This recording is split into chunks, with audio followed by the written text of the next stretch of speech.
terör örgütü kendini feshetme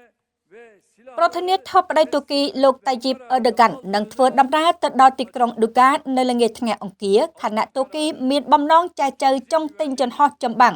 Eurofighter Typhoon របស់ប្រទេសកាតាមួយចំនួន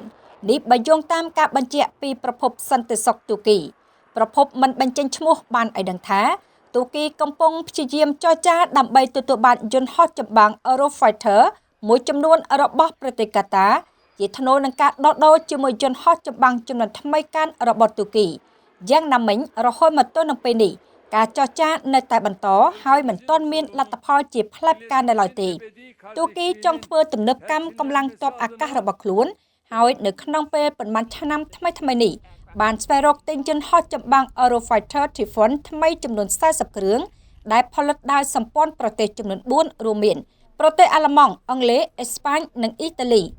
ហើយគោលបំណងដកដូរយន្តហោះចម្បាំងគ្នារវាងទូគីនិងកាតាកាត់ឡើងបន្ទាប់ពីសហរដ្ឋអាមេរិកបានដកទូគីចេញពីកម្មវិធីអភិវឌ្ឍយន្តហោះចម្បាំងបំបាំងកាយ F-35 របស់ខ្លួននៅក្នុងឆ្នាំ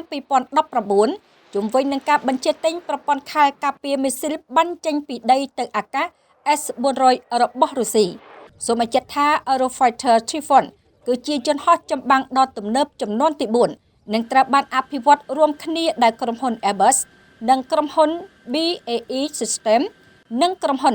Leonardo វាត្រូវបានបំពាក់ដោយមុខងារទំនើបប្រព័ន្ធការពារដ៏ខ្លាំងនិងសមត្ថភាពដ៏ល្អនៅក្នុងពេលប្រតិបត្តិការ យន្តហោះចម្បាំង Eurofighter Typhoon ត្រូវបានបំពាក់ដោយម៉ាស៊ីន Eurojet EJ200 វាមានល្បឿន 2,124 គីឡូម៉ែត្រក្នុង1ម៉ោង និងអាចធ្វើដំណើរបាន 3,791 គីឡូម៉ែត្រ Eurofighter Typhoon អាចហោះបានកម្ពស់ជាង 19 គីឡូម៉ែត្រ និងមួយគ្រឿងមានតម្លៃជាង $124 លានសហរដ្ឋអាមេរិក